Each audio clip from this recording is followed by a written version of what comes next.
අද ඉදිරිපත් කරපු අයවැය ඇත්ත වශයෙන්ම මහ පොළොවේ ඉඳගෙන හදපු අයවැයක් නෙවෙයි. අද මේ රටේ ජනතාව ඉතාමත්ම ඛේදනීය තත්ත්වයන් රැසකට මුහුණ දෙනවා. දුප්පත්කම වැඩි වෙනවා. විරකියාව වැඩි වෙනවා. කර්මාන්ත පද්ධතිය කඩන් වැටෙනවා. ශුද්ධ කුඩා හා මධ්‍ය පරිමාණයේ කර්මාන්තකරුවන්ගේ ජන ජීවිත අඩාල වෙලා.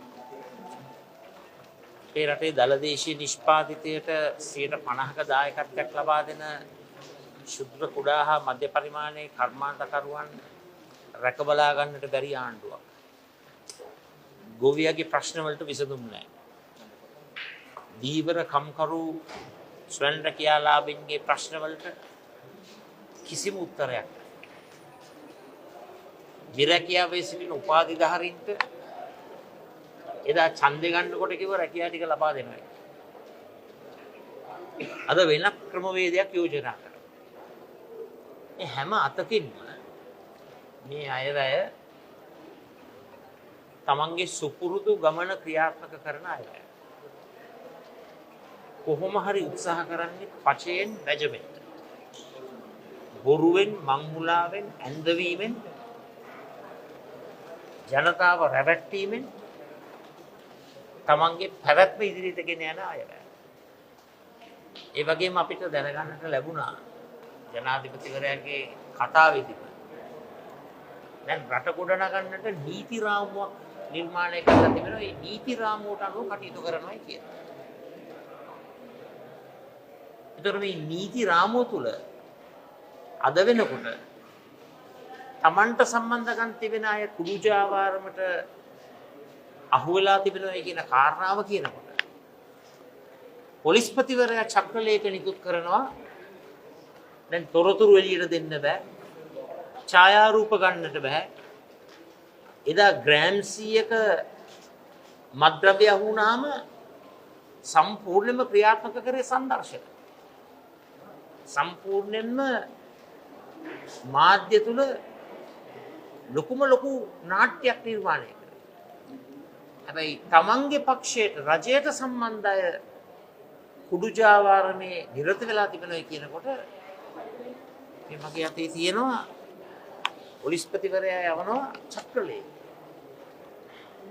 එතකොට නිදහස් කරපු කන්ටේනර් 323 ඒව නිදහස් කරේ මොන රාමුවක් යටද? ඇත්ත වශයෙන්ම දිව දෙකේ ආණ්ඩුවක් තියෙන්නේ. බලයට එන්නට පෙර එකක් කියලා බලයට ආවයින් පස්සේ අද සම්පූර්ණයෙන්ම ජනතාව අනාථ කරලා තිබෙනවා. මේක හරියට ජනතාවට සහන නොලැබෙන IMF එකේ ප්‍රධානියෙක් ලියපු අයවැයක් හැටියටයි මට නම් පේන්නේ. ඒ මොකද දුප්පත්කම තුරන් කිරීම පිළිබඳව පැහැදිලි වැඩ පිළිවෙලක්. මම එකක් මේ රටේ ජනතාවට කියන්න කැමතියි. මේ අයවැය පොත කියවලා බලලා අවසාන හරියේ තියෙන වෙනමම වෙන් කරලා යෝජනා වලට වෙන් කරපු මූල්‍ය ප්‍රතිපාද මාධ්‍යවේදී ඔබතුමන්ලටත් කියනවා ඒක පරිශීලනය කරන්න. පරිශීලනය කරනකොට ඇත්ත වශයෙන්ම ඊ타මත්ම සොච්චම් ප්‍රමාණයක් වෙන් කරලා තිබෙන්නේ රටේ ප්‍රගතිය, දියුණුව, ආර්ථික වර්ධනය වෙනුවෙන් ඊ타මත්ම සොච්චම් ප්‍රමාණයක් වෙන් කරලා තිබෙනවා. ඒ වගේම මම යෝජනා කරන අපේ මාධ්‍යවේදී ඔබතුමන්ලාට රටේ ජනතාවට දැන් මේ 2025 වසරකට අයවැයක් වෙන් කරන්නේ ඒ වෙන් කරපු මුදල් වලින් කොච්චරක් ප්‍රගතිය ලබලා තිබෙනවද? මොකද්ද මූල්‍ය ප්‍රගතිය? මොකද්ද භෞතික ප්‍රගතිය?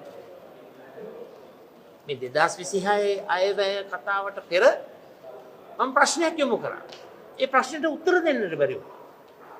එහෙම උත්තර දෙන්න බැරි ආණ්ඩුවක මුදල් ඇමතිවරයා තමයි දැන් අද ඇවිල්ලා බොරු වට්ටෝරුවක්, පච වට්ටෝරුවක් ජනතාව ඉදිරියේ නැවතත් අන්දවන්නට, රවට්ටන්නට, මංමුලා කරන්නට මෙවන් ක්‍රියාදාමයක් මේ ආණ්ඩුවට මං හිතන්නේ කිසිම හිතක් පපුවක් 40කට 50කට ආසන්න ප්‍රමාණයක් මේ රටේ දුප්පතුන් බිහි වෙලා තිබෙනවා.